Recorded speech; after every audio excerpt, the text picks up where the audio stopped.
the topic that we are discussing today is under this lesson that we have two topics to discuss, that is bills of exchange and checks. So the first topic that we are going to discuss today is bills of exchange. So we'll see what is bill of exchange. Bill of exchange, I think that you have already got my presentation, PowerPoint presentation. You can go to the presentation. Please see,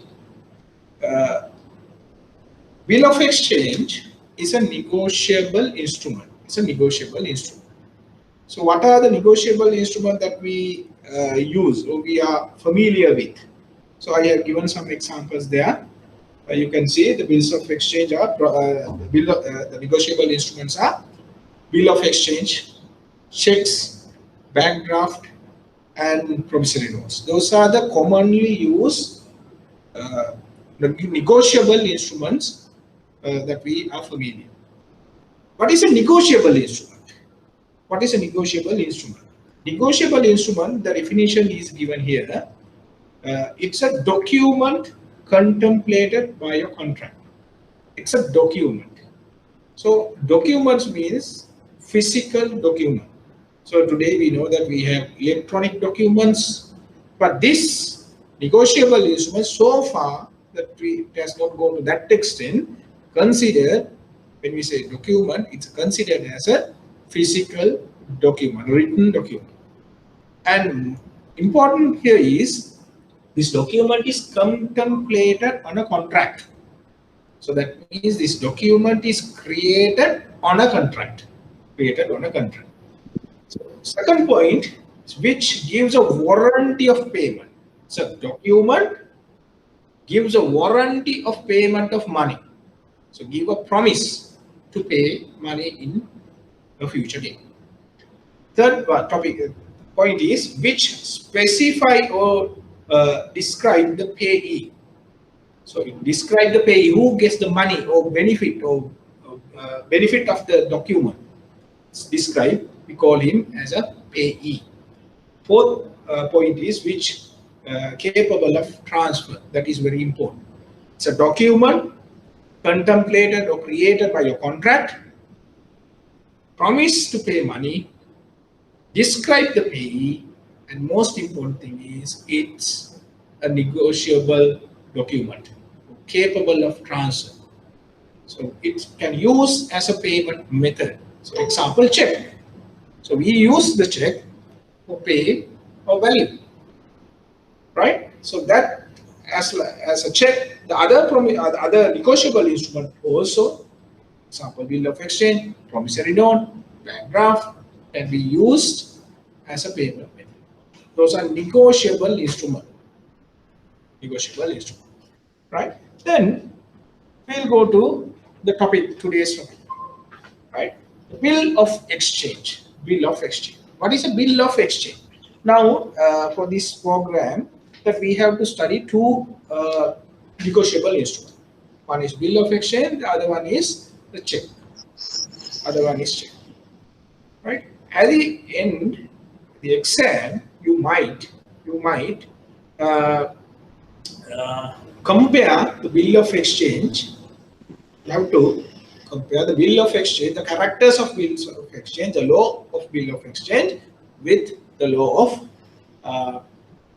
checks, right? So therefore, you have to identify, or you have to study thoroughly the features of bill of exchange, law related to bill of exchange. Likewise, that you have to study again the checks, law related to check. Then you have to compare both. Right? What is a bill of exchange? Remember, it's a negotiable instrument. It's a negotiable instrument. If it is a negotiable instrument, you know that it is a document. It's a document contemplated on a contract, created by a contract. Right? So, what is bill of exchange? Bill of exchange, given here the definition, it's an order. It's an order. It's anak. It's an order. Order given by one person, made by one person to another person. The order is given by one person to another person. What is the order? To pay money on a third person. Pay money on a third person. So the definition, the general definition of bill of exchange is it's an order given by one person. We call him the drawer. Addressed to somebody else. That is the drawee. Pay money to a third person. That person we call the payee. So that is the general definition of a bill of exchange. Okay. Next, what are the parties of a bill of exchange? What are the parties of a bill of exchange? Right? The drawer, first party, there are three parties in a bill. There are three parties in a bill. First party is the drawee. Drawee. Right? Drawee is the person who draws the bill. The check also the same. You remember that you can now check with the bill. Right? Drawer is the person who made the order. Remember that order. One person's give an order. One person gives an order to another person. Person A gives an order to another person to pay certain money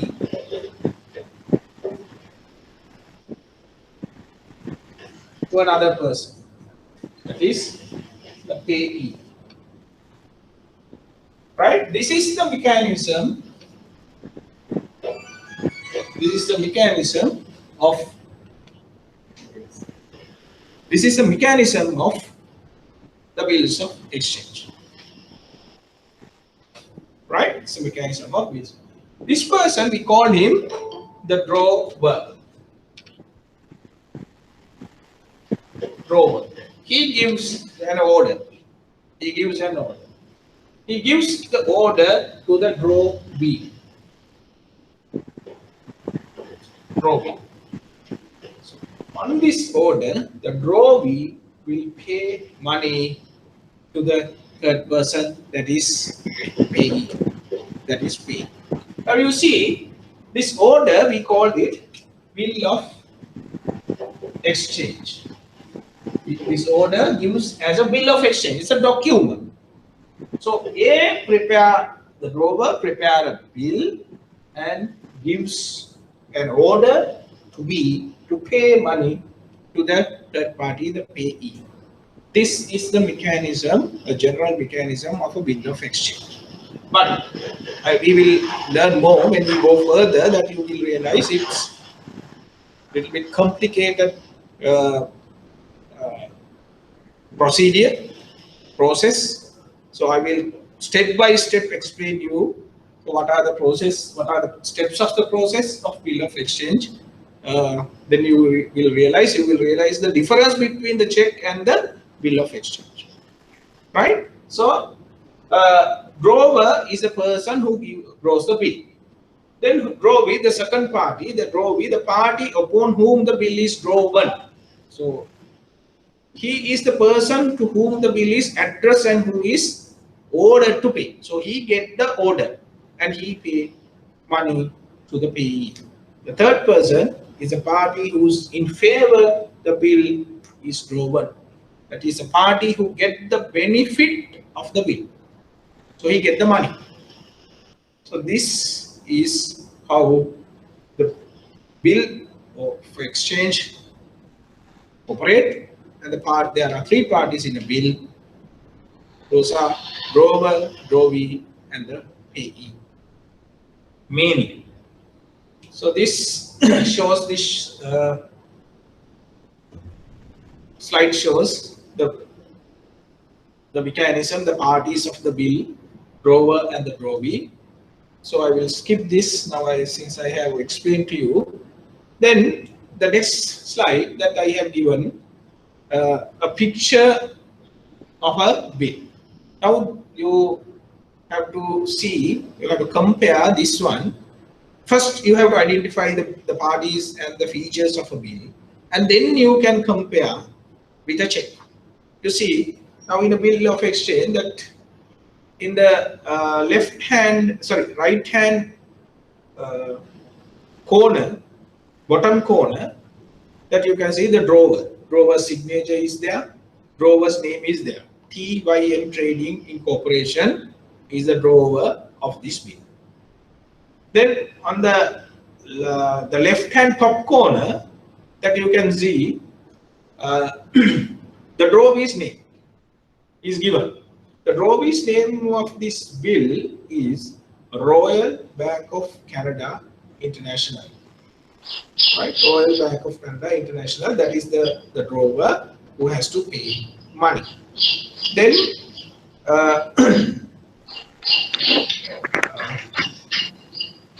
I think everyone has to mute your microphone. I can hear some noises. Right? If you have any questions, that you can interrupt me, that you can unmute your microphone and you can ask the question. Right? Please, you are free to do that. If you don't understand or you have any technical problem or any clarification that you need more, so that you can please interrupt me and you can ask a question. I'm okay with that, right? And in fact, I like interaction rather doing just a lecture. So if participants also participate, it's very good actually. Can everyone hear me? Can you unmute your microphone and communicate with me? Can you hear me?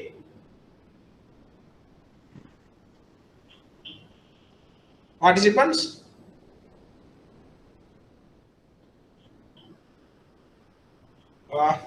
So no one respond any.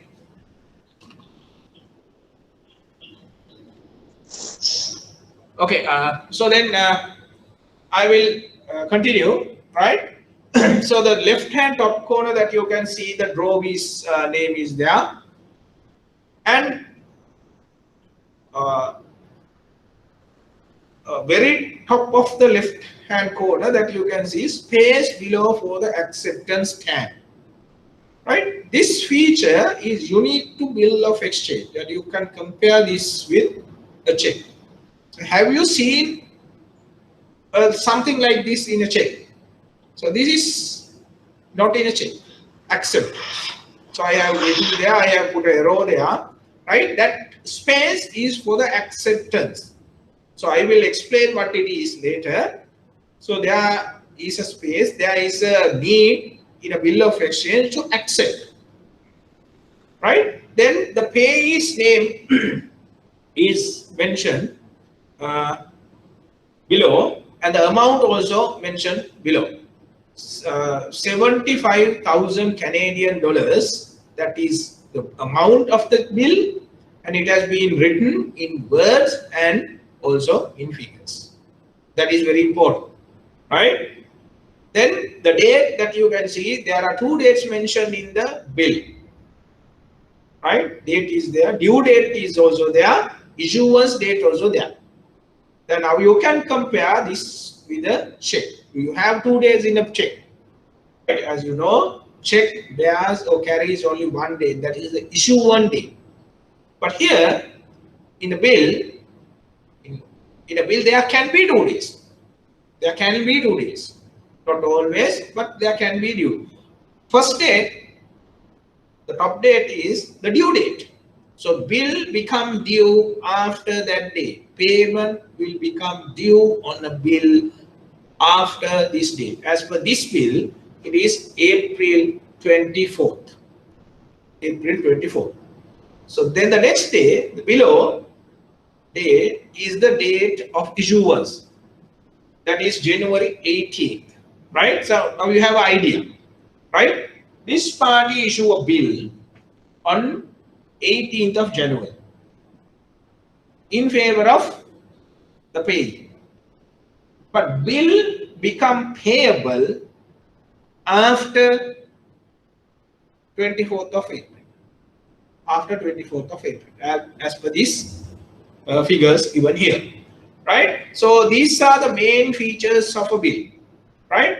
Drawee, the name and signature, date, it's important, and also amount that you have to write in words and also in figures, right? Payee, that you have to mention very specifically, clearly, that you have to mention the, and there is a special feature in a bill that is for, there is a space for acceptance, right? Now we'll go to the next slide. So here that I have mentioned, what are the main features of a bill? So this also you can compare with the check, right? The first main feature is bill is a paper document.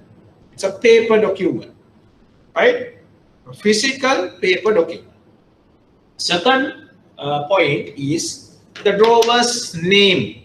Drawer's name and address of the issuer is very important part of a bill. That's next one. Drawee's name. Drawee's name and address of the paying party. Then the amount expressed in letters and amount has to express in words in a bill. What will happen if there is a discrepancy between these two? We'll learn later. We are going to cover that part also. These are the main features of a check, or rather the bill of exchange, right? So remember these parts. Date of issuance, date of issue, that you remember 2 dates given in the bill, right? Then the date of maturity, that is also there, right? The party receiving the payment and the maturity. Additional information if applicable. What is this additional information? Now, bills of exchange, I don't think that many of you have seen the bill of exchange or have used the bill of exchange. It's very rarely used in a normal day-to-day businesses or transactions. But mainly this bill of exchange are used in international trade businesses, right? So you can see now additional information means that the shipping arrangements, insurance arrangement, likewise these things that you can include in a bill of exchange. Bill of exchange, remember, it's a document contemplated on a contract. If it is, that means between these 3 parties, they have a contract. They have a contract. Based on the contract, this person creates the bill, right? So then these additional features, that is the features related to the contract, also can be included in the bill of exchange if necessary. If necessary, that's not a must, but certain features are must. For example, signature of the drawer, it's a must. Without the signature of the drawer, the bill will not valid.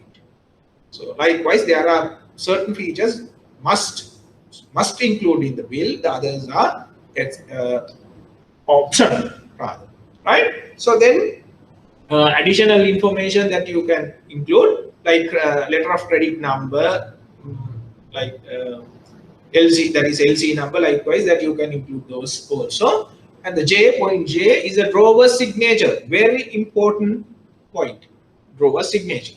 Then the K, the acceptance, the unique feature of a bill. So acceptance is a unique feature. It's not in the checks. Acceptance, when the drawee has accepted the bill of exchange, it is called the acceptance. Right? We are going to discuss the acceptance later. Right? So that means that before the payment, the drawee has to accept the bill. Accept the bill. In a check, there's nothing like that. There's nothing like no acceptance. Right? Then the next one, L, it could be payable at the domicile of the third party. Example, bank, whose address should be stated, right? Where does it has to be paid? That is also mentioned in the bill. If that is not mentioned, it will be paid at the domicile, at the place of the payee, right? That is number point number L. Then place of payment also mentioned.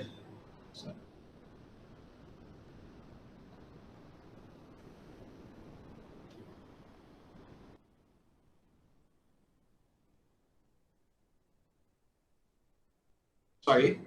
So the place of payment also mentioned, that is number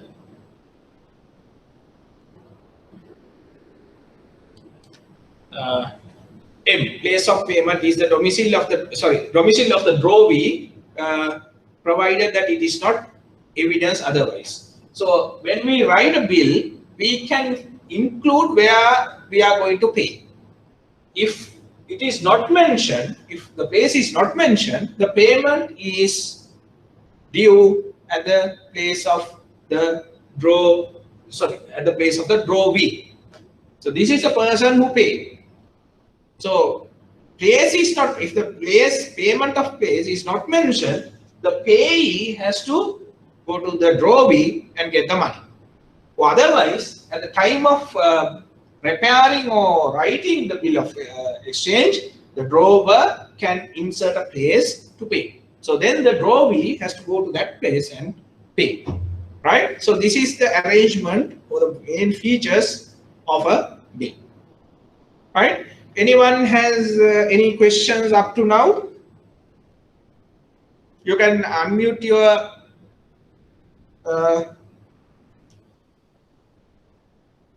I think that sorry, I think that facility is not given, right? I will check with IBSL. I don't know whether it's possible. I can't hear anyone is talking. Anyway, next we are going to discuss the law related to bill of exchange. Right now, the background we studied, right? Features we studied. Next, we are going to study the law related to bill of exchange. Before that, I will briefly explain the procedure or the steps of a bill of exchange, right? Okay, this is the general process, but I said that it is more complicated. It's not just like a check, issuing a check. When you issue a check, you give to the payee go to the drawee and present the check and get the money. But bill of exchange little bit different, right? It's a complicated document which is created, created by a contract between parties. So there are more parties involved, there are more procedures or more steps involved. So therefore, I will briefly explain how it happens. You will have a brief idea how this works, right?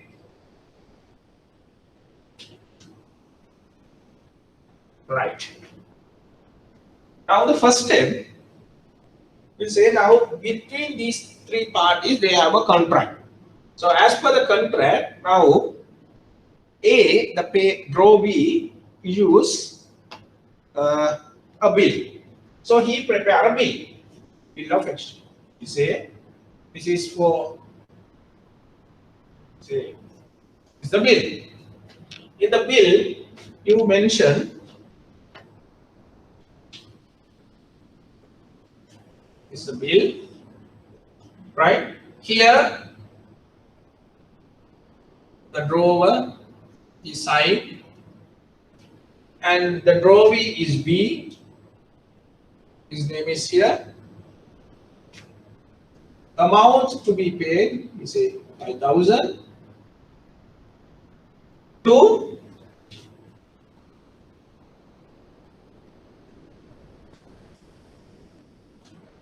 C. And this is the issuance date. You say it's 1st of January 2020. And the maturity date we say 1st of June 2020. This is the document that created by the drawer. He signed, he prepared it. right? Which is called bill of exchange. Bill of exchange, right? Now this document, after preparing the document, Drawee will give the document bill of exchange to the payee. So payee gets the bill. So I compare with a check. Say I owe money to, this is me, right? I owe money to this person. So what I do, right? I can pay money. That's one way, right? Cash, or I can write a check. I write the check. Say this is my bank, right? I write the check and I give the check to the payee. So what will payee will do? He will take the check, he will go to the bank, give it to the bank will pay money. That is a mechanism of a check. But this is little bit different, but similar features also there. This is the person Drawee. So we say I prepare the bill and give it to the payee. So who is a beneficiary? See. Now, once he gets the bill, he can't just take the money. Say, I issue the bill 1st of January and I give the check to C, that is the beneficiary, the payee, on the 2nd of January. Can he go to B, the Drawee, and present the bill and get money on 3rd of January? Not possible. Not possible. It's like a post-dated check, right? Because the bill becomes payable after the maturity date. The maturity date given here. The maturity date is 1st of June. 1st of June. So then payee has to present the bill for the payment to the Drawee after 1st of January. 1st of June rather. Sorry. 1st of June. Then only B, that is the Drawee, is obliged to pay. Obliged to pay. But still, there are other steps that he has to follow. Right? Now she gets the bill. She gets the bill. And there is another step that he has to do before present for the payment. He has to present this bill for the acceptance to the Drawee. To the Drawee. Right? So bill, you get the bill and he has to present the bill for the Drawee first, that is before the maturity, for the acceptance. For the acceptance. Then B has to accept by signing on the face of the bill. On the face of the bill. Right? On the face of the bill. So once it is accepted, we call it accepted bill. Accepted. Now the accepted bill is with payee. We say now 1st of January this person issued the bill and handed over to this person on 2nd of January 2020, right? And this person presented the bill for acceptance to the Drawee on the 3rd of January and returned that, we say, on the same day. Now this person has accepted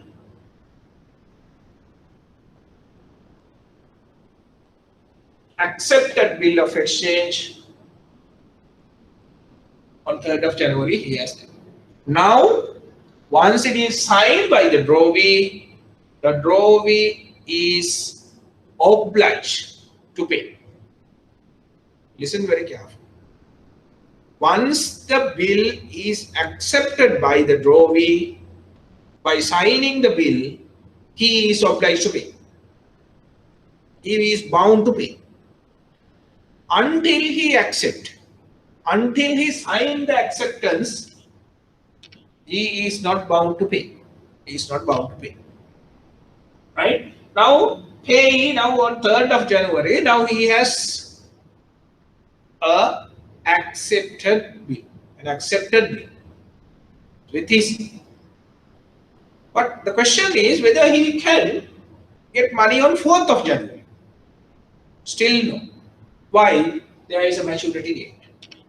That is 1st of June is the maturity date. It's a maturity date. So after 1st of June, Payee has to present the accepted bill to the drawee. Then drawee is obliged to pay. Right? So this is the mechanism. So in simple is, if I summarize this, first step, the drawer issue a bill. It's a document, signed documents, and he then second step, he hand over the bill to the payee. Third step, payee has to present the bill to the drawee for the acceptance. Next step, the drawee has to accept the bill by signing on the face of the bill. Has to return the bill to the payee.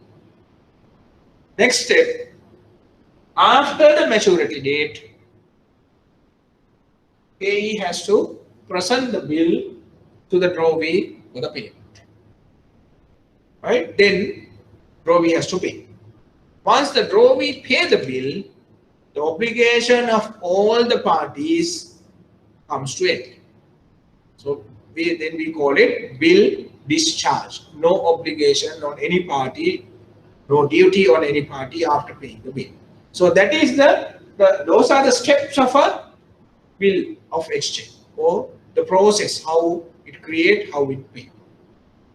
Right? I believe that you have a general idea now how it works.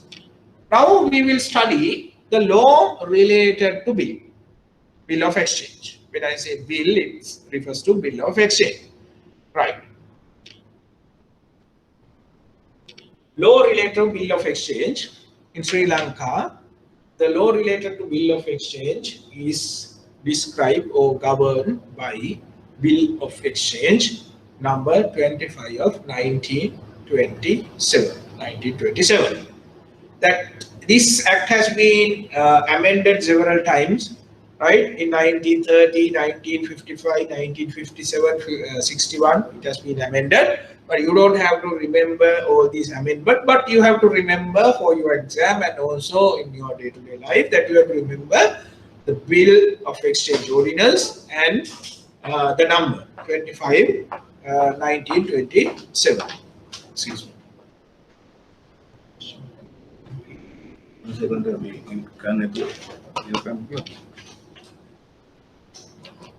Please excuse us.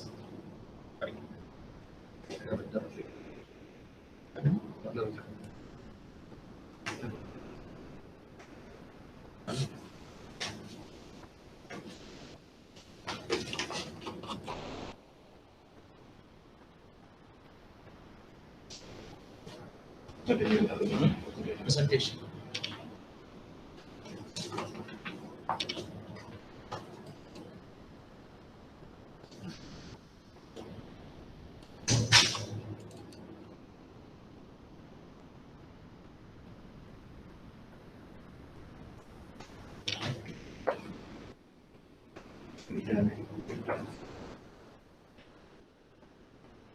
Participant group with questions, regular right? Go ahead.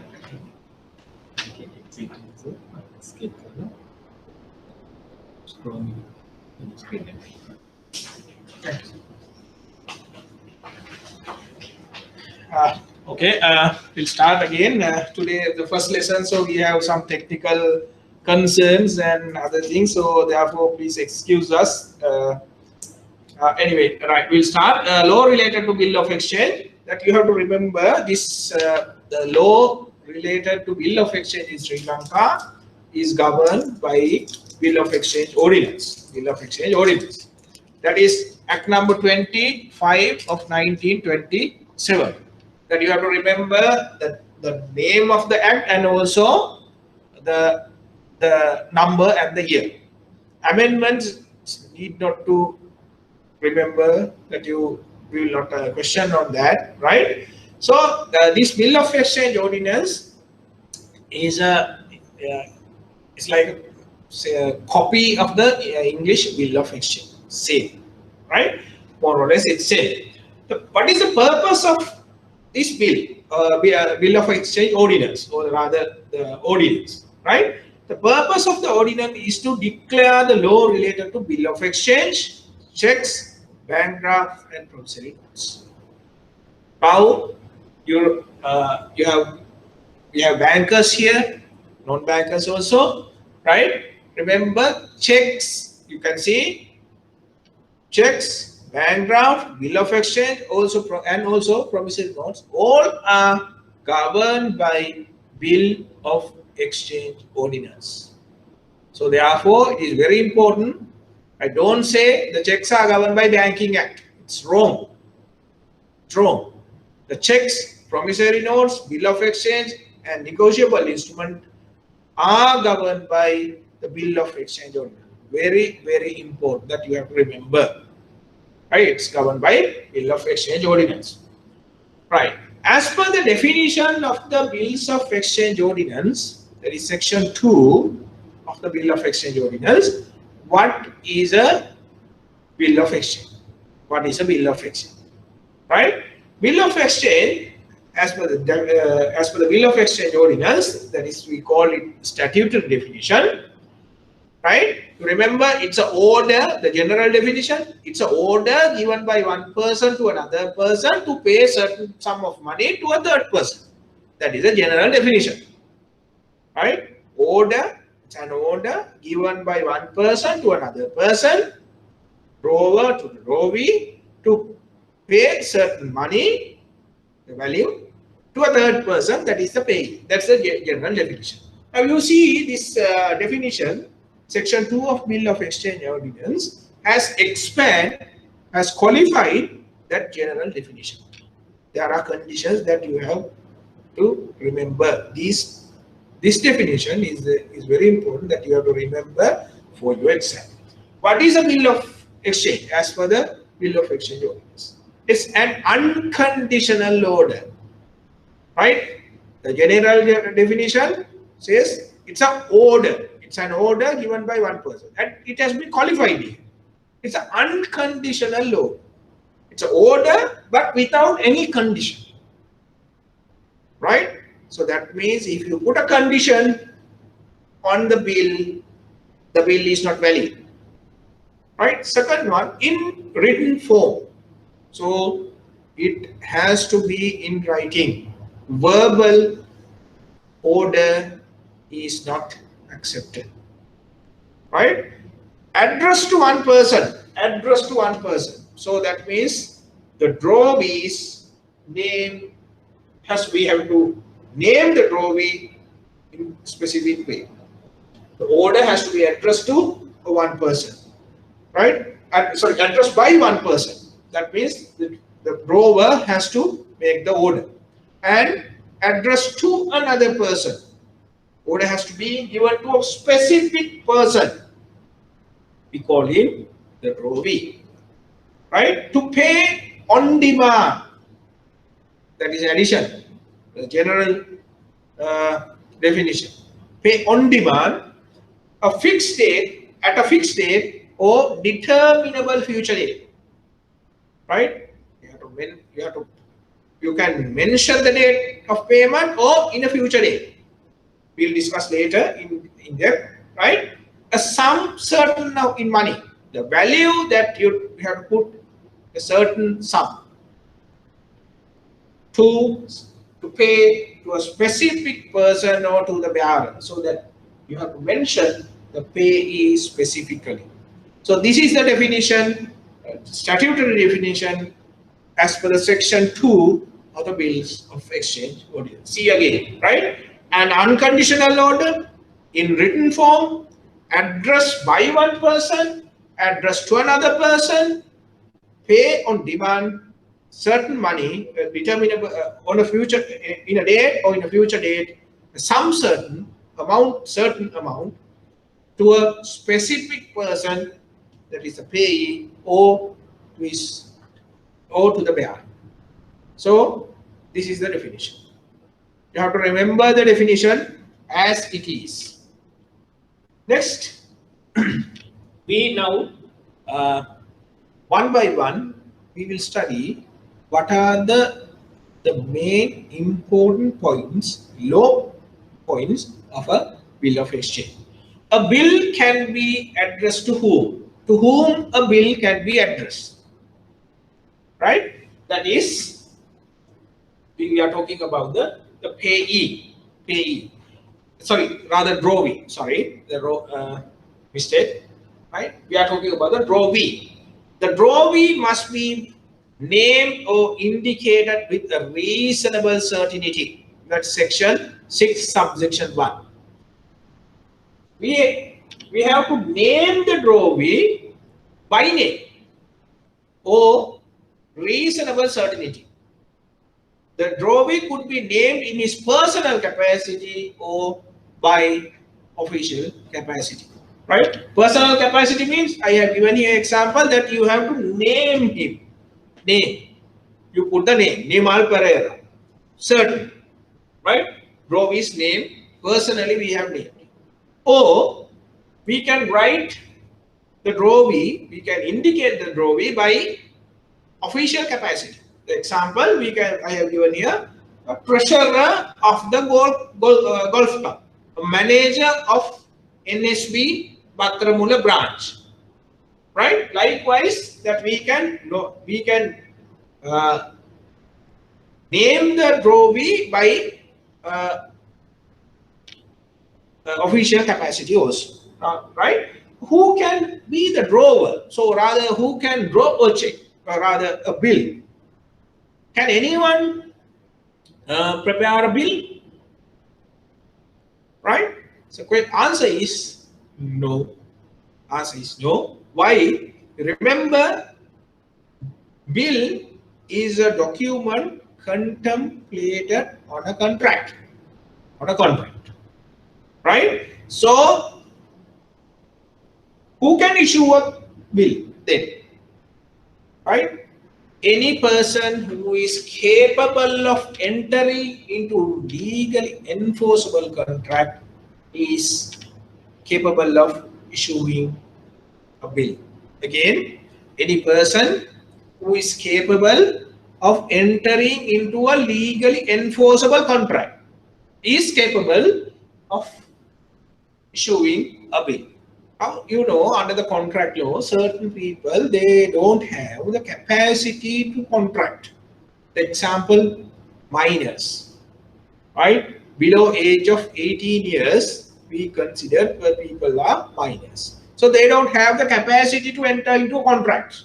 So therefore, if a minor issue a bill who has no capacity to enter into a contract, the bill is not valid.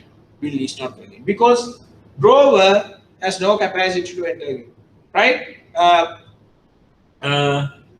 In Sri Lanka, we have personal laws. Under the personal laws, Thesavalami personal law, a married a woman, a Tamil woman who is governed by Thesavalami law, cannot enter into a contract without the consent of the husband. So therefore, if the drawer is a Thesavalami married woman, if she issues a bill without the consent of the husband, that bill also will not have effect, will not valid. So any person who is capable of entering into contract can issue a bill, can be a drawer of a bill. So that very important. Right. Then we discuss about the drawee, who can be a drawee. Then can a bill address to more than one drawee? Now the same time you compare this with a check, right? In a check, how do we name the drawee? In a check, the drawee always is a bank. Is a bank, right? Remember, right? So here in a check, drawee always a bank. The question here is, can a bill address to more than one drawee? Can we put more than one person, right? B, D, E, likewise, can we put more people, right? What is the answer? A bill can be addressed to two or more drawees. So it is possible. In a bill of exchange, we can nominate or we can name more than one drawees. Can we do that in a check? Can we put more than one drawees? Not possible. Not possible, right? A bill can be addressed to two or more drawees jointly, whether they are partners or not. Doesn't matter whether they are partners or not. We can name more than one drawee jointly. I have given example. You can write a bill, right, addressed to B and we say D. Two drawees are there. So B and D jointly. B and D jointly. But very important part here that I have highlighted that in brown color in my slide. A bill cannot be addressed to two or more drawees in alternative or in succession. That is not possible. You can name more than one drawee, that is possible, but jointly, but not alternatively or succession. What do you mean by alternatively or succession? Right? The first one, jointly, means you can write a bill addressed to drawee A and B. That is jointly. But alternatively means B or D. This is alternatively. This is not possible. This is not possible. Right? This is not legal. And succession, if A is, this is B. If rather B is not there, then D. That is also not possible. Right? So what you have to remember, what is the point that you have to remember here is, in a bill of exchange, you can nominate more than one drawee. In a check, not possible. You address the check only to one bank. You can't have jointly. You can't write a check jointly to Sampath Bank and Commercial Bank. Right? It has to be either to the Sampath Bank or to the Commercial Bank. So that is one difference between the bill of exchange and a check. So when you compare at the exam, that you have to remember all these points, that you may note down these points in your notebooks, right?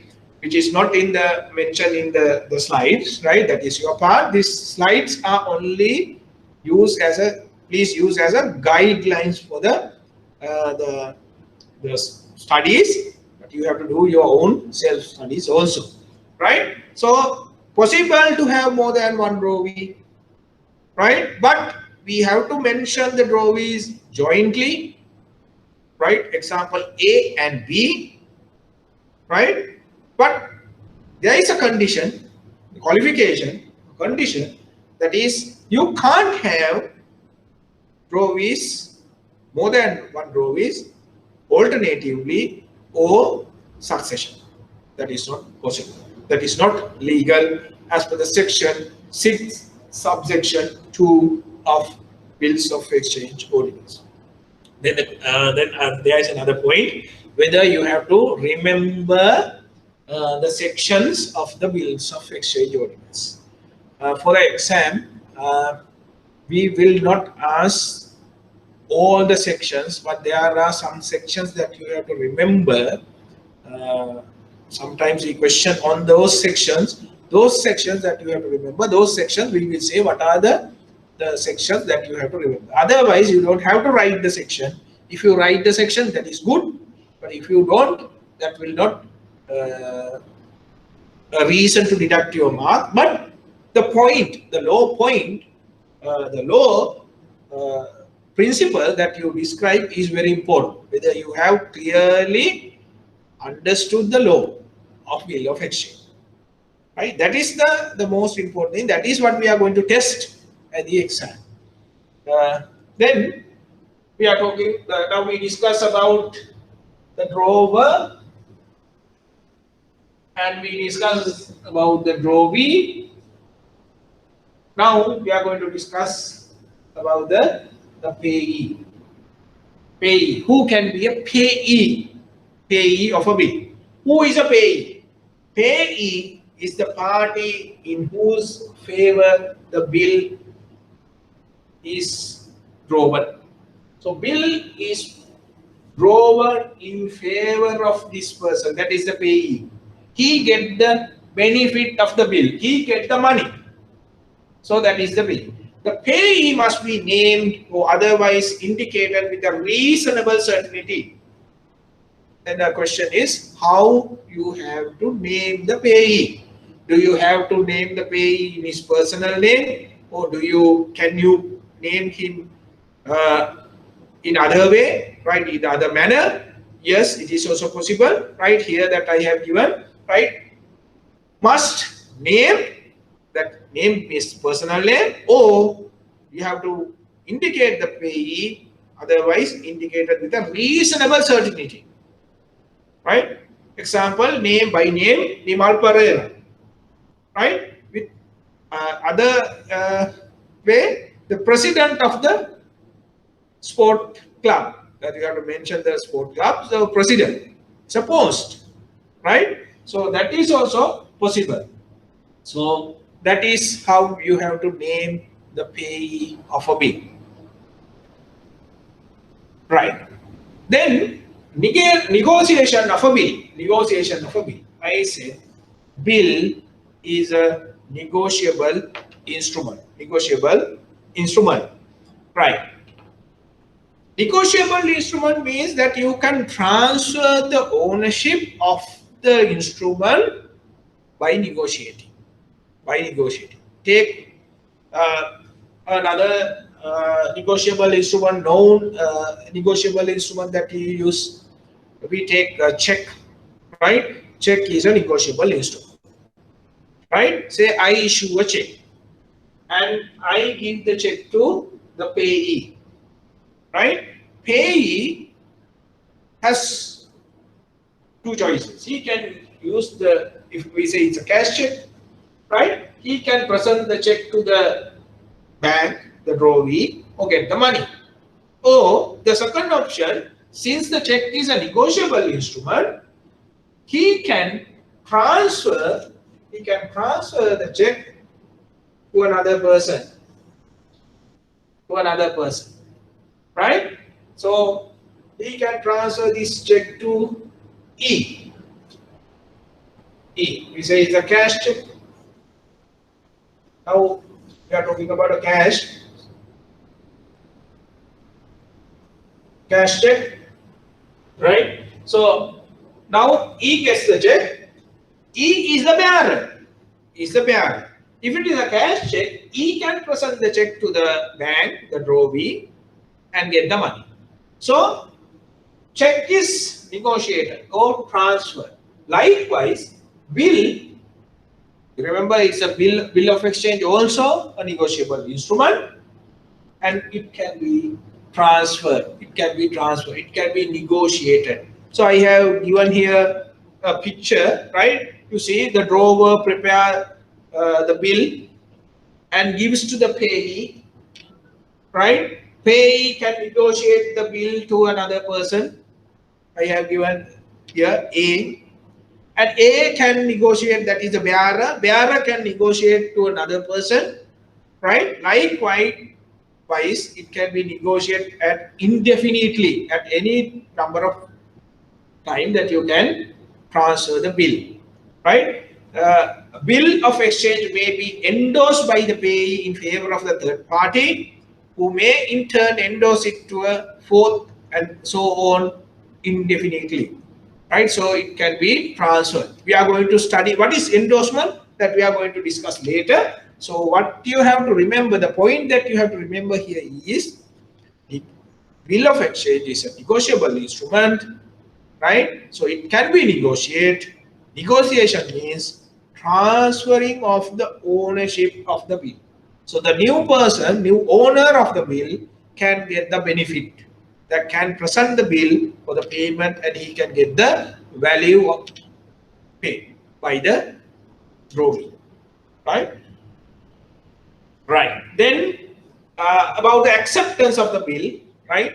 You're related to acceptance of the bill. You remember that when it comes to a bill of exchange, I said there is a unique feature in a bill of exchange which is different from the check, right? Before the maturity, before payment, it has to be presented to the drawee for the acceptance, right? For the acceptance. If it is accepted only, the drawee become liable to pay the bill.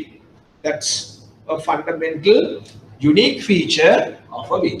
So what are the law? What are the laws related to acceptance, right? So acceptance of a bill is a significant by the drawee of his assent to the order of the drawer. What do you mean by acceptance? Acceptance by the drawee. Drawee had to accept. He has to sign the bill. What do you mean by acceptance? What do you mean by acceptance? Acceptance means, you remember, the bill is an order. Order in this picture, the order is given by the drawer, that is the A. And the order is addressed to B. Addressed to B. B is the drawee, right? So B, by signing the bill, or by signing the bill, or by accepting the bill, he accepts the order of A. Then once it is accepted, he is obliged to pay. So the definition is, the acceptance of the bill is the signification of the drawee of his consent. So he gives his consent to the order given by the drawer. The acceptance, two things very important, must be in writing on the bill. On the bill, right? So acceptance is in writing. That means that he has to sign on the bill. On the bill means on the face of the bill. On the face of the bill. These are very important, right? You have to remember where not only the sign, what is acceptance, and where to sign. You can't just sign anywhere of the bill. You sign on the back side of the bill. That will not create an acceptance, right? That is something different that we are going to discuss later, right? Acceptance is on the face of the bill. Acceptance has to be done by the drawee by signing on the face of the bill. Bill should be signed by the drawee, or the drawee could accept the bill by signing bill without additional word. So what does it mean, right?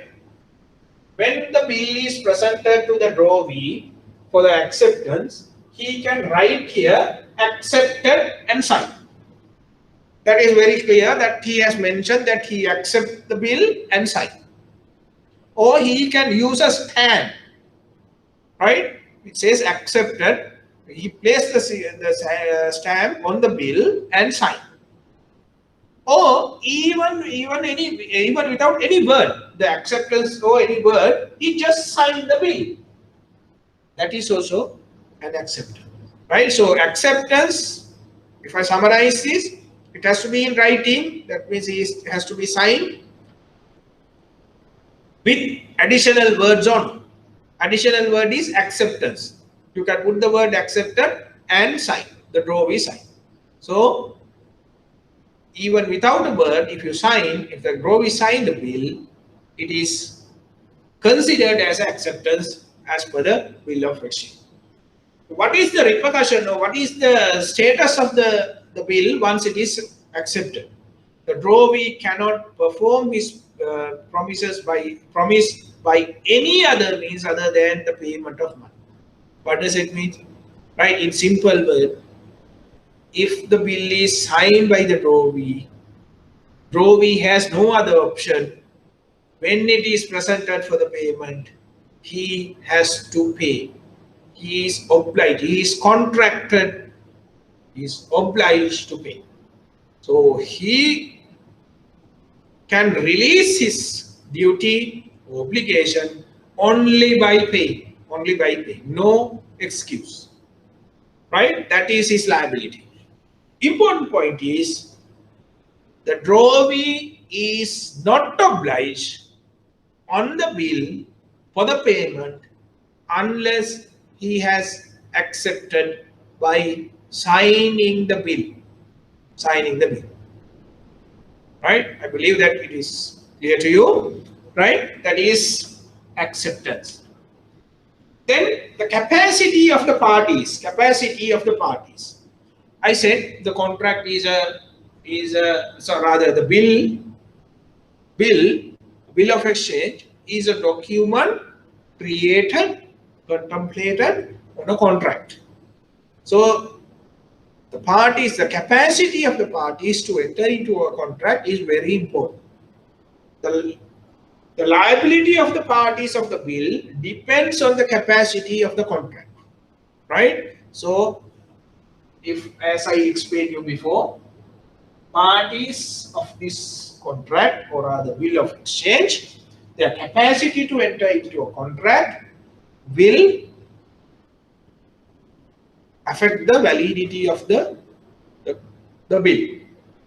One party, example, the drawee, so rather drawer, if he is a minor or any other person who has no capacity to enter into a contract, is a mentally unsound person, right? Then the contract is not valid.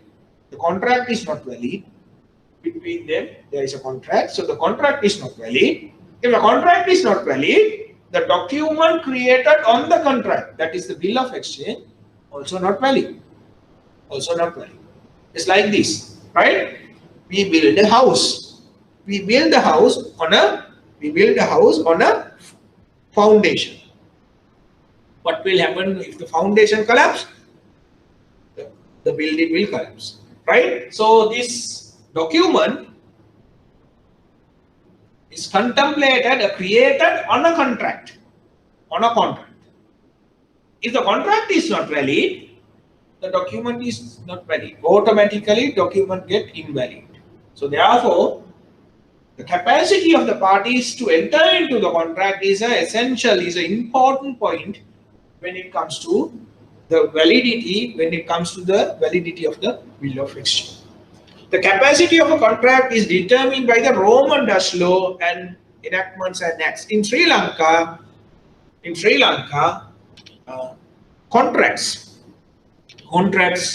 law of contracts is governed by Roman Dutch law.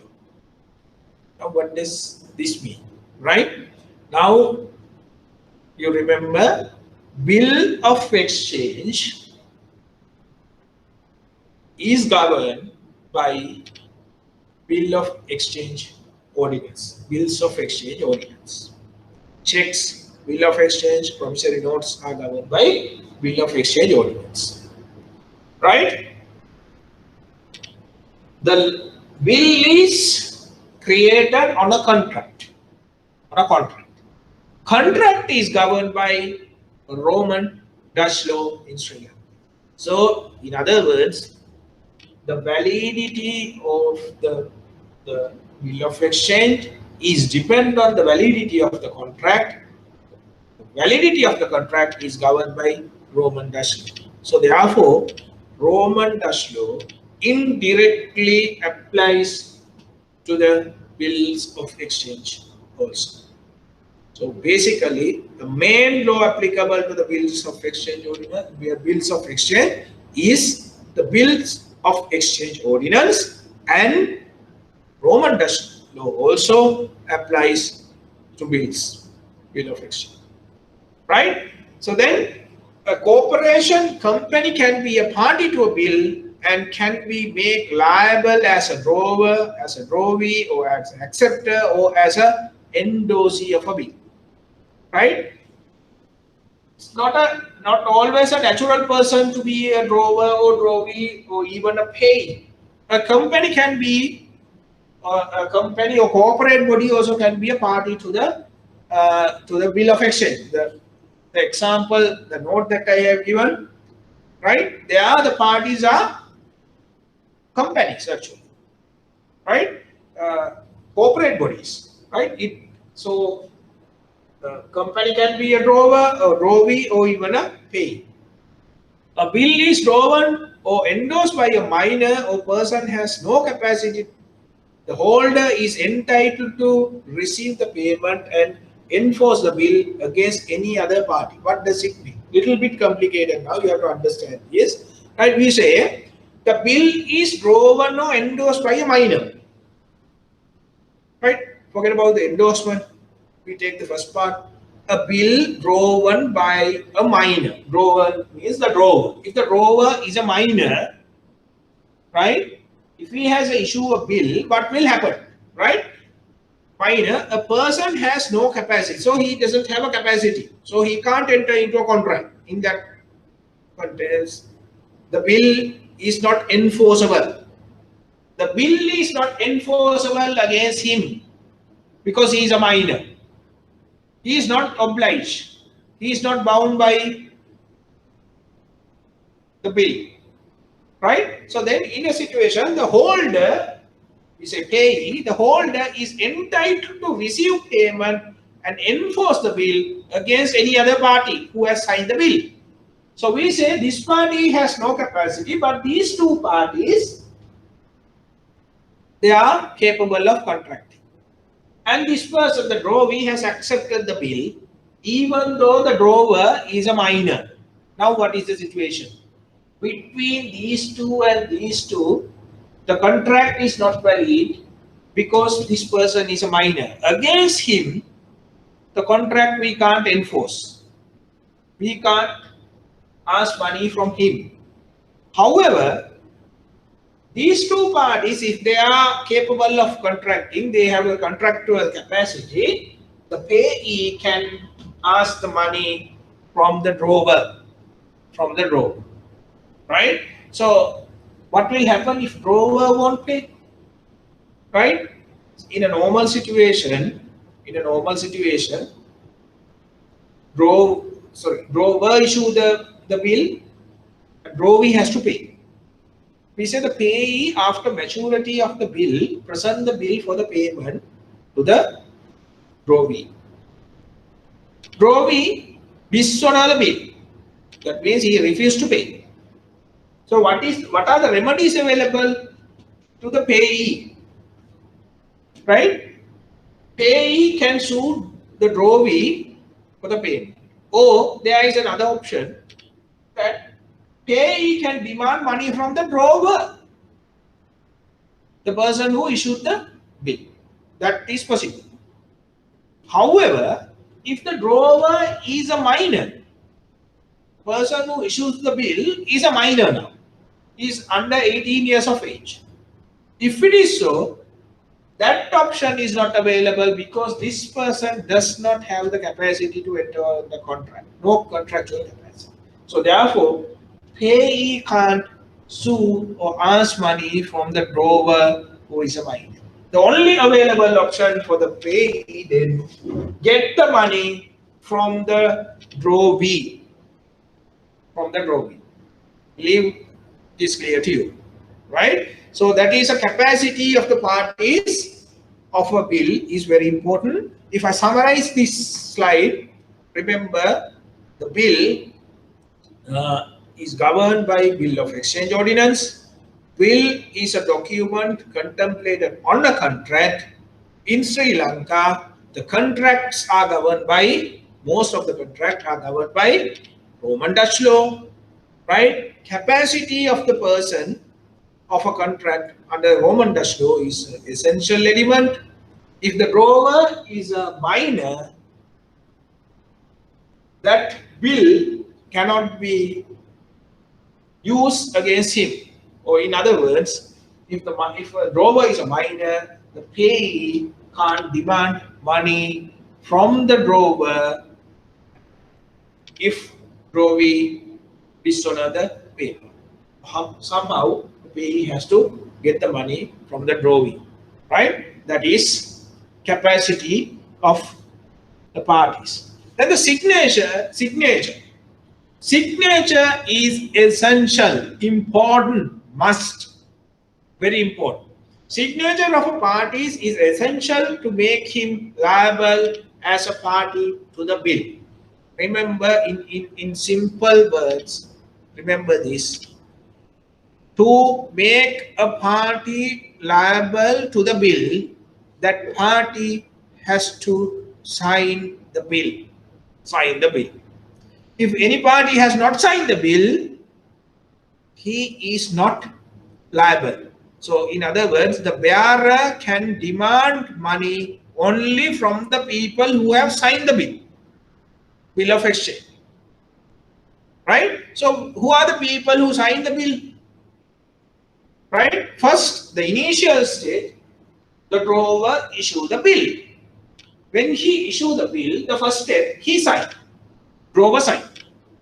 Then he is liable on the bill. He is liable on the bill. Number one. Then he gives the bill to the payee. Payee presents the bill to the drawee for acceptance. Remember, that's a unique feature of a bill. Right? Then when it is presented for the payments, or rather the acceptance, the drawee sign the bill. By accepting, he signed the bill on the face. Once he signed the bill, he is also liable on the bill. So, if it is an accepted bill, the payee can demand money from the drawee because he has signed and accepted. If he dishonor, he can demand money from the drawer. Right? So then I said that bill is a negotiable instrument. So therefore, the payee can negotiate the bill to others. We say he has negotiated the bill to D. Right? When you negotiate a bill, there is a thing called endorsement. Right? So then he has to transfer, payee, that is C, has to transfer the bill to D to negotiate.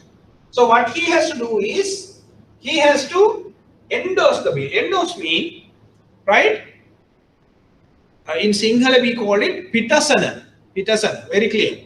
Pitasana. Pita Aksana. Pitupasa Yodana Aksana. Pitasana. Endorsement. Right? So he, that is the payee, sign the backside of the bill and transfer, give the physical documents to D. That is how we negotiate the bill. Right? The sign or the signature at the backside of the bill is called endorsement.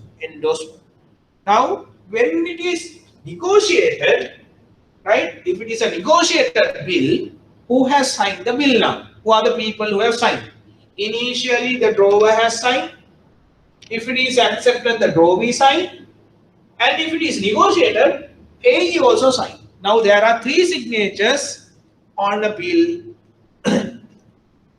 on a negotiated bill. Now, this person is the bearer. D is the bearer. We say D present the bill to the drawee for the payment. Drawee dishonor. Reject to pay. Dishonor. Now, what are the remedies available to the bearer D, from whom he can claim money? Remember the law principle? Anyone who has signed the bill is liable to pay. On the bill. So now who has signed the bill? Initially drawer, then the drawee has accepted, and the payee has endorsed, signed the bill. So he, that is D, as the holder, can demand money from drawee initially because he is liable to pay on the bill. If he dishonor, he can ask money from the payee because he has endorsed, or If that also failed, he can ask from the drawer because he has signed the bill initially. So those avenues are available to the bearer because it has signed, right? In simple words, anyone who has signed the bill is liable on the bill, right? So that is I have highlighted. No person is liable as a drawer or endorser or acceptor of a bill unless he has signed the bill. A person can sign a bill in his trade name or assumed name. What does it mean? Right? When you are signing, this is about the signature, whether you have to sign your name. Right? We say, I am Nimal Pereira. Right? Do I have to sign my name? Does my signature carry my name? It's not necessary. Not necessary. Signature is a mark to identify my orders. So therefore, I can use my signature without using my name. Right? Example, right? A person can sign by his trade name. For example, we say I have a business. It's a partnership, or we say it's a proprietorship, sole proprietor. So my business name is Nimal Association. Nimal Association. So I can sign a document as Nimal Association. That's my signature. You may have seen this in the business, in the trade, right? So if you have deal with we say law firms, accountancy firms, so some service providers, right? They sign in their checks by their trade name, right? We say Dias and Dias Association, right? That's a partnership, but someone, maybe a clerk or maybe a partner, they sign in their trade name. That is possible, right? That is possible. Trade name or assumed name. Assumed name means, right? For example, I can sign my signature without using my name, without using somebody else's name, right? That is my signature. For example, we say I am Nimal Pereira, but I sign as a Pial Pereira. That's my signature. So no one can challenge that. No one can force me to sign as Nimal Pereira. That is my name. My signature is different from my name. I can use an assumed name. Even I can sign as a Donald Trump. Not his signature, but it's different signature, but carries as Donald Trump. That is my signature. Right? That is my signature. So it is possible and it is valid in law. That's what I want to tell you. Right? So it is valid in law. If a bill signed in the name of the firm, all the partners are liable as the partners of the firm. If it is a partnership, if one partner has signed the bill in the capacity of the firm, then all the partners are liable, even though that partner has not signed the bill. That is important. That is important, right? I initially said anyone who has signed the bill is liable on the bill. Now this point is about the partnership.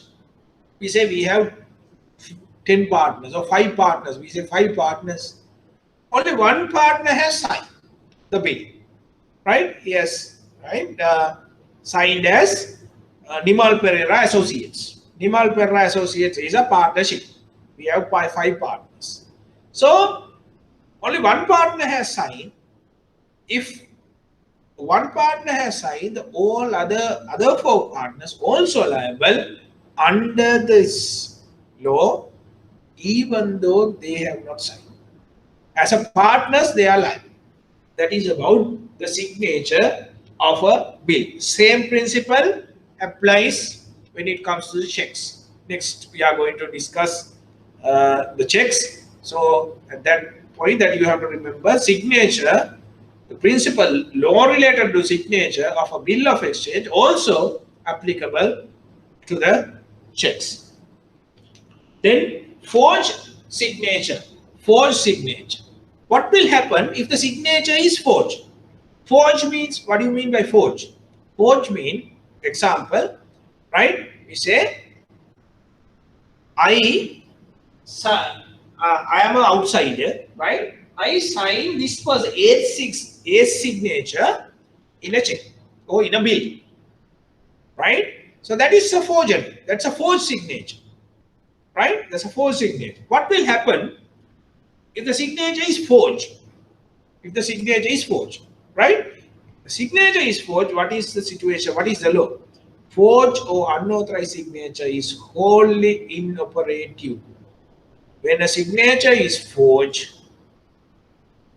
the bill and also check, promissory note, or whatever the instrument, wholly inoperative. Wholly inoperative. In singular we call sampurnayamma mulapatanma avalanguve.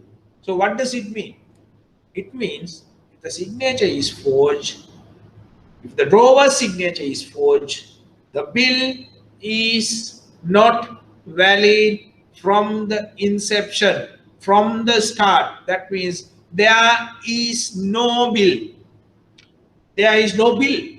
The signature is the most important of the part of the bill. If this is not there, this is not a bill and there is no bill. There is no bill, right? That is the fundamental thing that you have to remember. Applies to the checks also. So important, very important, the bankers that you have to remember this, right? If the check, the drawer's signature is forged, check is not valid from the beginning. There is no check. If there is no check, the bank can't pay. If you have paid, bank is wrong because there is no check, you have paid, right? We are going to discuss later that principle, that fundamental principle that you have to remember, you have to register that in your mind, right? All the things, all the other steps that you decide is based on this point, signature, right? No, this forged or unauthorized signature wholly inoperative, and if it is forged, no right to retain the bill. So that means if the signature is forged, no party has a right to have this check or bill. They can't retain because it is a invalid forged document. Forged document. No legal right will arise out of this document because it is a forged document. No right to give discharge. Discharge means that when it is created, right? When the check is created, the bill is created, no party can discharge the bill by forging the signature. Forging the signature of payee or drawee or endorsee that you can't discharge. No right to enforce the payment. If it is a forged document, no party can demand money from the payee. Payee, so rather drawee, right? Drawee is not bound to pay a document forged, right? So therefore, no legal obligation to pay, right? Then the ratification of unauthorized signature is permitted, but not forged signature. What does it mean? What is ratification? This is a difference between a forged signature and unauthorized signature. Forged signature and unauthorized. You have to very carefully study this, understand this. What is a forged signature and what is an unauthorized signature? Forged signature, I describe you, right? For example, somebody else, not me, somebody else. Say a friend of mine signed my signature better than me in a check and presented the check we say it's a cash check, presented the check to the bank and got the money. What is the situation? So check is not valid from the beginning because the signature is forged. My signature is forged, right?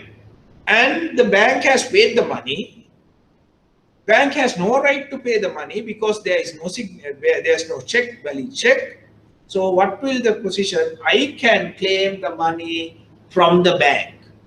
I can claim the money from the bank has to return my money because there is no check. Bank has paid wrongfully.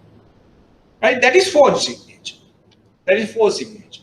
What is unauthorized signature? Right? Okay, we'll say I am a businessman. I have a current account. I have a clerk. I have a clerk. I have authorized him to sign my checks, subject to a condition. Subject to a condition. What is the condition? Maximum value that he can value of a check that he can issue is, we say, 100,000 per time. So more than 100,000 checks he can't issue. If it is more than 100,000, I have to sign. So my clerk can't sign, or accountant clerk can't sign. If he sign, that is not a forge, because he is not signing my signature. He is signing his signature, but if he has exceeded the limit, that is unauthorized. He is not authorized to do that. So he is unauthorized. That's an unauthorized signature, exceeding the limit. Unauthorized signature. Right? So we say, in a situation like that, what will happen? The check or the bill is invalid, not valid. But there is a slight difference between the forged signature and unauthorized signature. Forged signatures can't ratify. Can't ratify. Forged is a crime.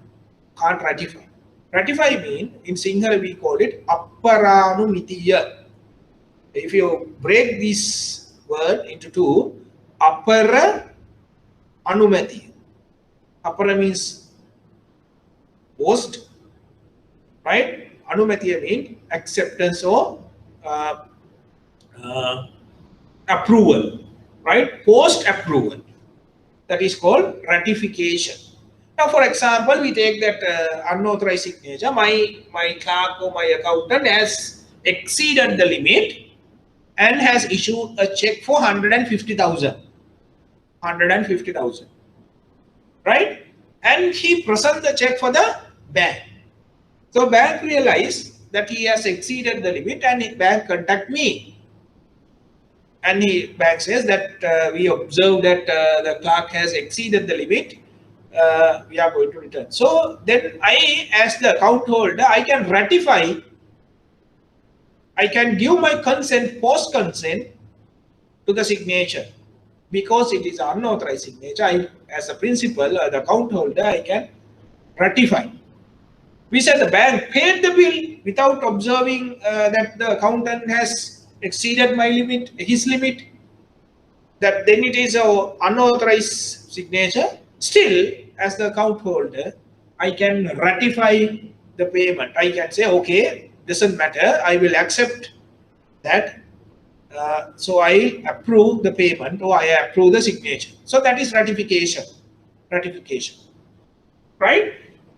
Remember, the principle is this: signature is important, very important part of a bill and also in a check. And if the signature of a check or the bill is forged, or if it bears an unauthorized signature, check or the bill is wholly inoperative, not valid from the beginning. However, there is a slight difference between the forged signature and the unauthorized signature. Unauthorized signatures later we can ratify, but forged signature can't ratify. For example, we say now my wife has signed the check. My signature has forged by my wife. Now it is presented for the bank, and the bank now has identify the forged signature. Now they are going to take action against my wife. Can I go and ratify? Can I say now, okay, that is all right by my first sign, so I ratify the forged signature? Not possible. Ratification is not possible, therefore it is a crime. So I can't do anything about that. I can't ratify. Only unauthorized signatures can be ratified. So our time is, I think, till 10:30 that we can continue, right? Okay, then next one, negotiation of a bill. Negotiation of a bill. How do we negotiate a bill? A bill is treated, negotiated when it is transferred from one person to another person. Negotiation of a bill means transfer of the bill from one person to another person. How do you transfer a bill? Bill payable to a bearer can be negotiated by delivery of the bill. Now, there can be two types of bills. One is bearer bill. Take an example, forget about the bills, take a check, right? There are checks that we call them bearer bill, bearer check, because any bearer can take the money, the bill or the benefit of the check. Example, cash check, right? There are other types of checks that we have, right? That is called order bill or order checks. Order checks, only that person, the payee only can take money, right? So the payee is designated, mentioned very specifically, that person only can take money. So therefore, there are two types of checks and also bills, right?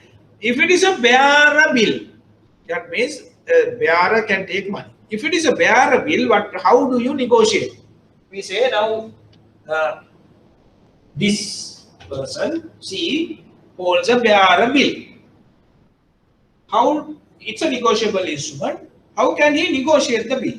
That means how can he transfer the bill to another person? Just a delivery of the bill is enough. That means, right, he just can hand over the bill, physical bill, if it is a bearer bill, to a third party without doing anything, without signing or without doing anything, that he can just give the bill. Just give the bill. Right? That is negotiated. That is considered negotiated. The second type of the bill is the order bill. So order bill. So now in this bill, right, the payee's name is mentioned. So it's an order bill. Only he can take money. Right? So to negotiate a order bill, what he has to do is he has to endorse the bill. Endorse means, you remember, right? The payee has to sign the back side of the bill. Vitasana, endorsement is Vitasana, back side of the bill, and has to transfer or give the physical bill to the third party.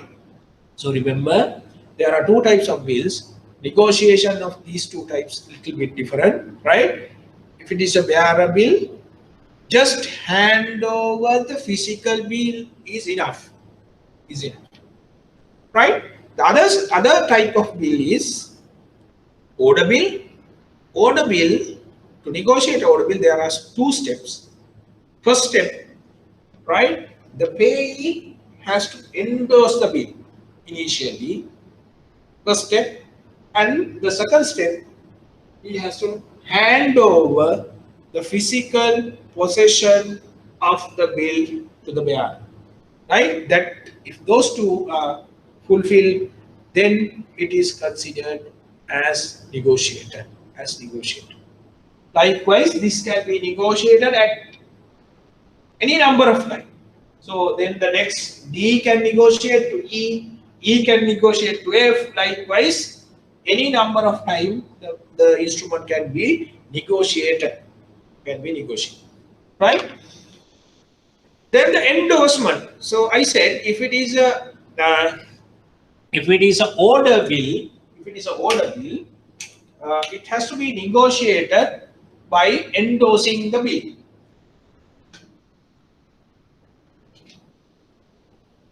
By endorsing the bill. Right. What is endorsement? Conditional of a valid endorsement. What are the legal condition? What are the legal requirement of a endorsement? Right? Endorsement. Right? Must be in writing on the bill itself. So you have to endorse the bill by signing the bill.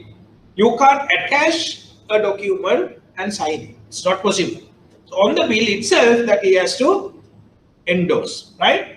Must be signed by the endorser on the back side of the bill, right? Endorser has to sign. However, the signature without additional word is sufficient. You don't want to say anything, right? You don't have to say anything. You don't have to write anything. Just the signature of the back side of the bill is enough. That is considered as an endorsement. A bill payable to two or more payees, all must endorse the bill. Now, not like a check, you remember, right? You can have more than one drawees and also you can have more than one payees in a bill, not like a check. So, if it is payable to more than one payee, right? We say C1, C2, C3. There are three papers, payees. They all have to sign the bill, has to endorse the bill to negotiate. Right? However, that you have to remember these things. It has to be in writing. That means he has to sign the document. Right? In the back side that he has to sign. If it is given to more than one payee, all the payees has to sign the bill to endorse.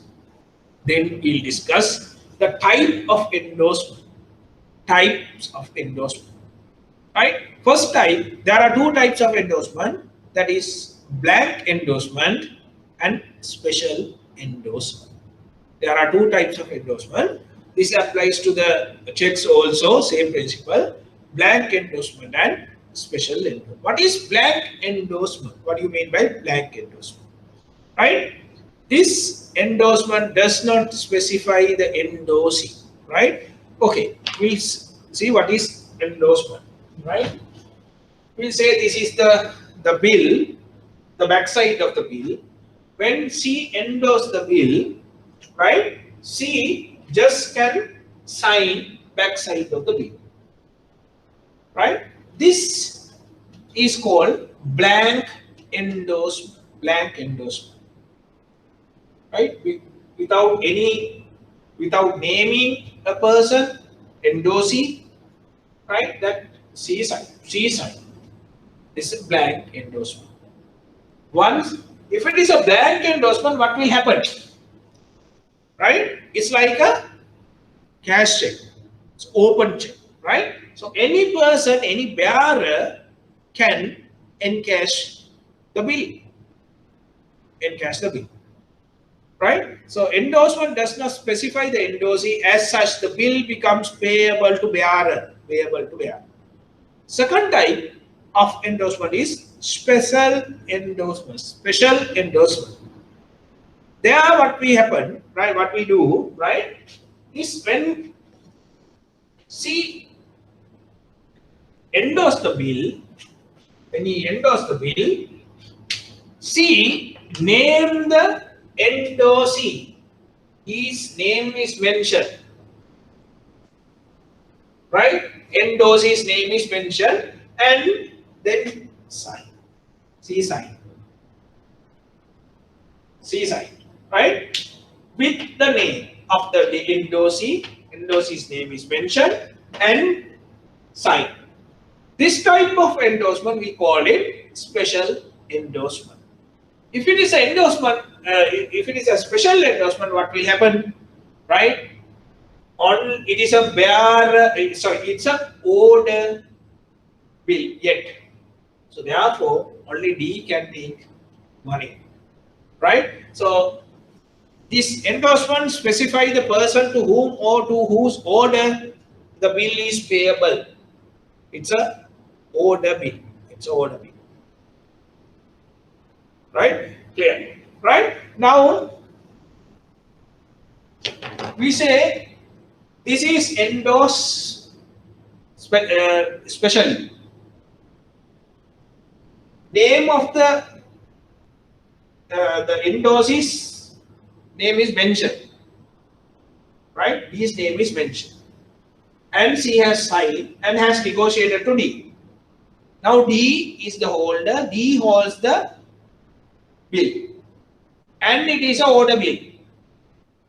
So D or D's order can take the money. We say now D wants to negotiate the bill to E.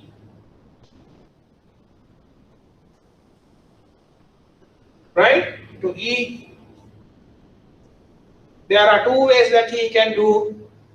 Right? Endorsement. One is the blank endorsement. The other one is special endorsement. If we make a blank endorsement, that means he just signed blank endorsement. Then this is the order bill. When you put a blank endorsement, it will become a bearer bill. Bearer bill. Right? If we put a special endorsement, then it's a order bill. Order bill. Right? So it becomes an order bill. That means any bearer can take money on the bill. So the blank endorsement can be transferred to special endorsement by inserting a name of any person before the signature of the endorsee by holder of any bill. So any holder of a bill can insert a name, then it becomes a order bill. Right? Order bill can become a bearer bill by putting a blank endorsement. So then, depending on the nature of the endorsement, the nature of the bill can be changed. Can be one time it's a bearer bill, again it's a holder, a bearer bill, and then payable to the bearer, and so can be a open bill also. Right? Likewise, it can be changed. Then we are discussing the next one is dishonor of a bill. How can a bill can dishonor? Right? What are the ways that a check can be dishonored? Right? What are the ways that you can think about a check? How can a check get dishonored? Right? The way that we know, the common way that familiar to us with regard to checks is when a check is presented for the payment to the drawee, that is the bank. If banks dishonor, reject to pay, whatever the reason, we call dishonor the check, dishonor by payment, right? Rejecting the payment. But when it comes to bills, it's a little bit different. You can see, right? There are similarities also. There are some differences also.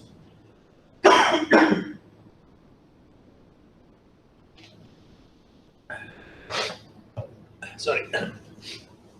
Right? The first one, a bill can be dishonored by non-acceptance. This is unique to bills, not applicable to checks. Remember at what point it can happen? There. Right? I said, when a bill is presented to the payee, first he has to present the bill for the drawee for the acceptance. We say, now payee got the bill and payee presented the bill to the drawee to accept. Drawee reject the acceptance. So he reject the acceptance. Then what will happen? Right? So will get dishonored. Bill of exchange will get dishonored. That type of dishonorment we call dishonor by non-acceptance. A bill can be dishonored by non-acceptance when it is duly presented for the acceptance, if it is refused by the Drawee, or if the acceptance cannot be obtained. That means you can't locate the Drawee. You presented it for the payment, but you can't obtain. You is not giving. It's not rejecting, but it's not. We can't. Whatever the reason, we can't get it. So in a situation like that, the bill considered as dishonored by non-acceptance. Non-acceptance. Then what will happen? When a bill is dishonored by non-acceptance, the holder gets immediate right to recourse against the drawer and endorsers. So then what will happen? Remember that I told you that to become liable, that you have to sign the bill. If you have not signed, you are not liable. Now we presented the bill to the Drawee. Drawee refused to accept. That means he has not signed. Then what is the remedy? What are the remedies available to the payee? Payee now can't sue or can't demand money from the Drawee because he has not accepted. Then he can sue or can demand money from the drawer who has signed the bill, or any endorsers that he has signed the bill. So that is the remedy available on a non-accepted or bill, right? Then the second one, second dishonor one is dishonor by non-payment. First one, dishonor by non-acceptance. This is dishonor by non-payment. Now the bill is accepted. Bill is presented for the payment. Bill is accepted by the Drawee, and after the maturity date, again the bill is now presented. Bill is presented for the payment to the Drawee. Now Drawee reject the payment. A bill then get dishonored. Bill get dishonored on the reason that non-payment, right? A bill can be dishonored by non-payment when it is duly presented for the payment and the payment is refused or cannot be obtained from the Drawee. So in a situation like that, if it is dishonored by non-payment, what are the remedies available to the payee or to the bearer, right? When a bill is dishonored by non-payment, the holder gets immediate right to recourse against the drawer and all endorsers, and also against the Drawee, right? He can, if it is accepted, the payee can demand money from the Drawee, can demand money from the drawer, and also if it is holder can demand money from any endorsers who have signed the bill. So that is the legal position when it is dishonored by non-payment, right? So the next is notice of dishonor. Notice of dishonor. Section 48, that you have to remember this very important, notice of dishonor, right? So the bankers may have heard this word, notice of dishonor, that do you want to send a notice of dishonor when a check gets returned, right? Where does it come? This is as per the section 48 of the Bills of Exchange Ordinance. Section that you have to remember, the principle also that you have to remember. When a bill is dishonored by non-acceptance or non-payment, the notice of dishonor must be given to the drawer, and each endorser. When it is get dishonored, when a bill get dishonored, as per the section 48 of the Bills of Exchange Ordinance, notice of dishonor must be given. To whom? To the drawer, the person who issued the bill, and to any endorsers who have endorsed the bill at the negotiation. What will happen if you don't give notice of dishonor? That is important. Any drawer or endorser whom such notice is not given is discharge from the liability, right? If it is presented for the payment or acceptance, if the bill get dishonored, immediately, as per the section 48, notice of dishonor should be given to the drawer and also to other endorsees. If the notice is not given to any party, that party's liability will not on the bill. So that means that we can't sue that person for the money. So that is notice of dishonor. Really important that you have to remember the section as the legal principle of notice of dishonor. Then discharge of a bill. Discharge of a bill. How we can discharge? Discharge a bill. Discharge a bill means discharge the liability of the parties of the bill. Right? Take a check. Right? Check. Forget about the bill. Take a check. If it is a check, right? How we can discharge the liability of the parties of the, who are the parties of the check? Drawer, drawee, that is the bank, and the payee, right? So drawee, the bank has a duty to honor the check when it is presented for the payment. If it is dishonored, whatever the reason, then the drawer has a obligation to pay the value to the payee, right? Those are the duties of parties of the bill of a check. How you can discharge the parties their liabilities on a check? That is by paying the value of the check. Same here. How you can discharge a party's liability on a bill?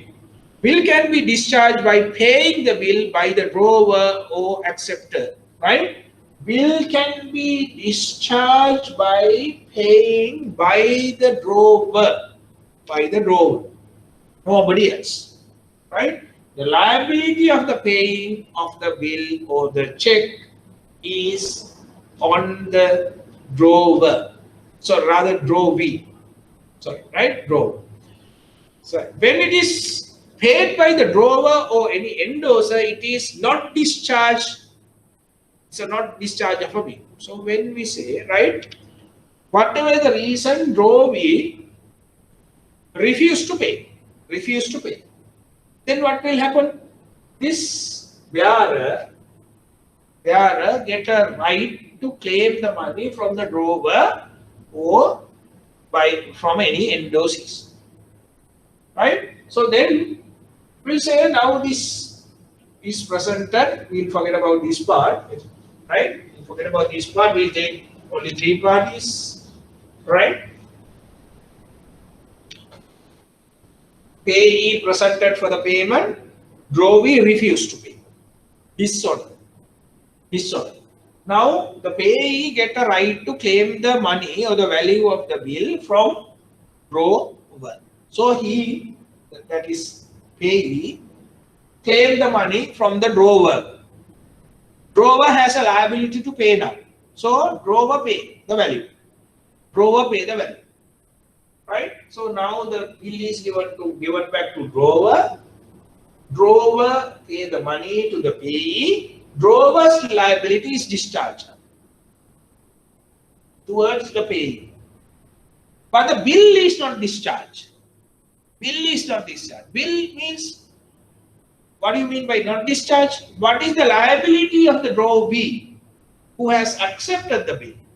The drawee has the liability to pay the money. So his liability is not paid yet, or his liability is not released yet, because he has not performed his duty under the contract. Somebody else has performed. So what will happen, right? Then drawee get a recourse liability, or rather the right, demand that value from the drawee. So in other words, drawer stepped into the shoes of the payee and can get the money that he paid to the drawee, rather payee, from the drawee.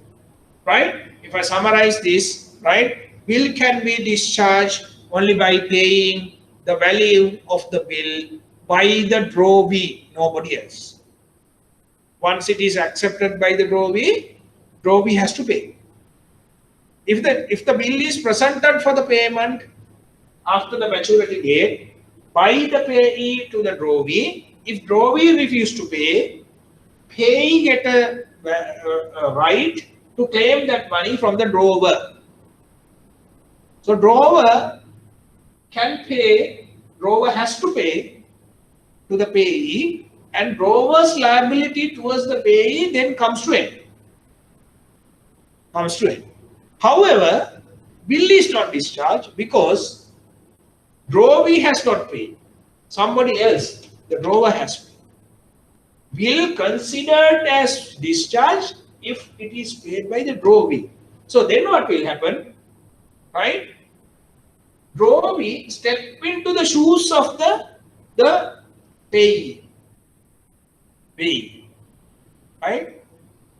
And can claim money from the drawee. If drawee pay the bill, then bill discharge. Unless and until the drawee pay the money, bill is not discharged. So therefore, the bearer can claim money from the drawee.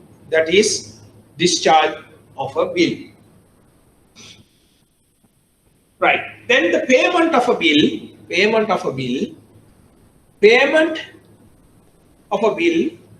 can be two ways, right? That is payment to the bearer and payment to the order. Payment to the bearer and payment to the order. Payable to the bearer, section 8, subsection 3. A bill is payable to the bearer when it is expressed to be so payable, or last endorsement is a blank endorsement. What does it mean? Right? Payable to bearer. When you can pay a bill to the bearer? That is the question. That is answered, that is clear in section 8, subsection 3 of the Bills of Exchange Ordinance. As per the section 8, subsection 3 of the Bills of Exchange Ordinance, a bill can be payable to the bearer, one, if it is expressly say so. That means if the payee's name has mentioned as the bearer. Take a check. Example, right? In the check, the payee's name is not mentioned, pay bearer. Instead of that, it carries the word pay bearer. So expressly say that bill can be paid to the bearer.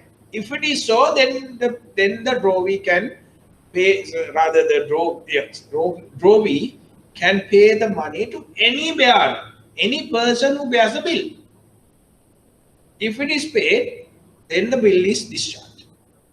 Then the other one is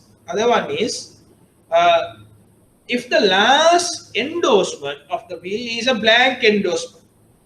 Blank endorsement, you remember that we discussed endorsement without naming the endorsee. No name is mentioned, only the signature is there. So when you put a blank endorsement, what will happen? Bill become a bearer bill. So any bearer can take the money of the bill. So in a situation like that, that bill become payable to the bearer. Right. Next is bill payable to the order. Section 8, subsection 4 of the Bills of Exchange Ordinance says a bill payable to the bearer to order when it is one expressed to be so payable. If the bill expressly say it has to be payable to the order, then it has to be paid to that person. Example, Nimal Pereira O order. The name is mentioned of the payee. Right? Then the next one is expressed to payable to the particular person and does not certain words prohibiting the transfer of the bill. Name is the person is mentioned, but it has not prohibited of transferring. So that means the paid check can be transferred. In a situation like that also, check can be, or rather bill can be payable to the order of that person. So that is the payment of a bit. So at this point, now the time is over. So we'll continue next week from this point. That is sum payable on a bill, and afterwards I will finish that. And after this lesson, next week, we'll start checks. And thank you very much for participating for this lecture. If you have any questions, please that you can raise those questions. Since today the time is over, that we will start next week. We'll start with your questions. If you have any questions, you can raise the questions. Or even I will ask the institution that you can email your questions to them. Then I can answer those questions. I will see whether it's possible to email. Then I will address your questions next lesson. Thank you very much. See you on next week. Thank you.